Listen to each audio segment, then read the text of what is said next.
सुप्रभात बच्चों, कैसे हैं आप सब। उम्मीद करती हूँ आप सब अच्छे होंगे।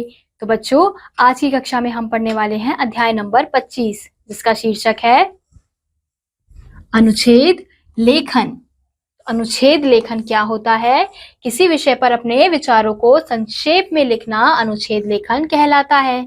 परीक्षा में 2 अथवा 3 विषय दिए जाते हैं, जिसमें से विद्यार्थी को किसी एक विषय पर लगभग 80 से 120 शब्दों में अनुच्छेद लिखना होता है। अनुच्छेद लेखन तथा निबंध लेखन से हमारी रचनात्मकता तथा कल्पना शक्ति का विकास होता है। अब हम यहाँ देखेंगे अनुच्छेद लेखन में बरती जाने वाली सावधानियां। अनुच्छेद लिखते समय निम्नलिखित बातों का ध्यान रखना चाहिए। तो पहली बात है, जिस विषय पर लिखना हो उस विषय पर विचार करके लिखने का क्रम तैयार करें। फिर उसके बाद अनुच्छेद की भाषा सरल होनी चाहिए। फिर लेख सुंदर तथा साफ होना चाहिए।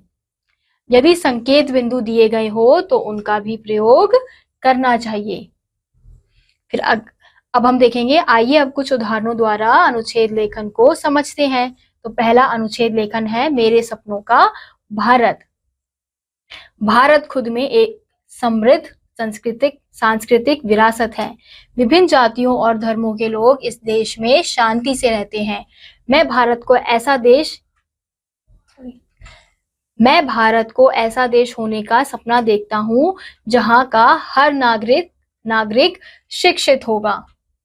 मैं चाहता हूं कि मेरे देश के लोग शिक्षा के महत्व को समझ सके और यह सुनिश्चित करें कि उनके बच्चों को छोटी सी उम्र में नौकरी करने की बजाय शिक्षा हासिल करने का अधिकार मिले। मैं चाहता हूं कि सरकार सभी के लिए समान रोजगार के अवसर प्रदान करे, ताकि युवाओं को योग्य रोजगार मिल सके और राष्ट्र के विकास के लिए युवा अपना योगदान दे सके। मैं चाहता हूं कि देश तकनीकी रूप से उन्नत हो और सभी क्षेत्रों में विकास हो सके।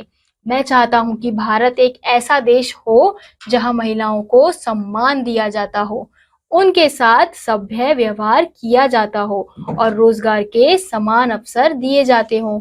तो ये एक अनुच्छेद था मेरे सपनों का भारत, यानी कि ये अनुच्छेद इस हिसाब से लिखा गया है कि भारत को कौन कैसा देखना चाहता है, उसका सपना क्या है, उस हिसाब से इस अनुच्छेद को लिखा गया है। ऐसे ही दूसरा है बाल मजदूरी, यानी कि जो बच्चों से बाल काम कराते हैं, छोटे बच्चों से, उस विषय के ऊपर ये अनुच्छेद लिखा गया है। बाल मजदूरी भारत का बड़ा सामाजिक मुद्दा बनता जा रहा है, जिसे नियमित आधार पर हल करना चाहिए।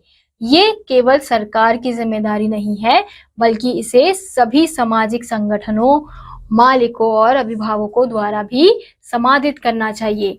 ये मुद्दा सभी के लिए जो कि व्यक्तिगत तौर पर सुलझाना चाहिए, क्योंकि ये किसी के भी बच्चे के साथ हो सकता है। भयंकर गरीबी और खराब स्कूली मौके की वजह से यह बहुत सारे विकासशील देशों में बाल मजदूरी बेहद आम बात है। बाल मजदूरी की उच्च दर अभी भी 50% से अधिक है, जिसमें 5 से 14 वर्ष तक के बच्चे विकासशील देशों में काम कर रहे हैं। कृषि क्षेत्र में बाल मजदूरी की दर सबसे उच्च है, जो ज्यादातर ग्रामीण और अनियमित शहरी अर्थव्यवस्था में दिखाई देती है, जहां पर अधिकतर बच्चे अपने दोस्तों के साथ खेलने और स्कूल भेजने के बजाय प्रमुखता से अपने माता पिता के द्वारा कृषि कार्यों में लगाए गए हैं। बाल मजदूरी का मुद्दा अब अंतर्राष्ट्रीय हो चुका है। स्वस्थ बच्चे किसी भी देश के लिए उज्जवल भविष्य और शक्ति होते हैं, अतः बाल मजदूरी बच्चे के साथ ही देश के भविष्य को भी नुकसान, खराब तथा बर्बाद कर रहा है। तो ये थे बच्चों, हमने 2 विषयों पर अनुच्छेद देखा, पहला मेरे सपनों का भारत और दूसरा बाल मजदूरी, जिनको पढ़ के हमें समझ आ गया कि अनुच्छेद को किस प्रकार से लिखा जाना है। तो अगर आपको नहीं समझ आया है तो आप यहाँ पे और भी उदाहरण आपको दिए गए हैं, जिन्हें पढ़कर आप समझ सकते हैं और इसी प्रकार से आप भी अलग अलग विषयों पे लिखने का प्रयास कर सकते हैं। इसी प्रकार आप भी अलग अलग विषयों पर अनुच्छेद लिखने का प्रयास कर सकते हैं। तो इसी के साथ आज का यह अध्याय यहीं समाप्त होता है। उम्मीद करती हूँ आपको यह अध्याय समझ आया होगा। मैं आपसे मिलूंगी अगली कक्षा में, तब तक के लिए नमस्कार।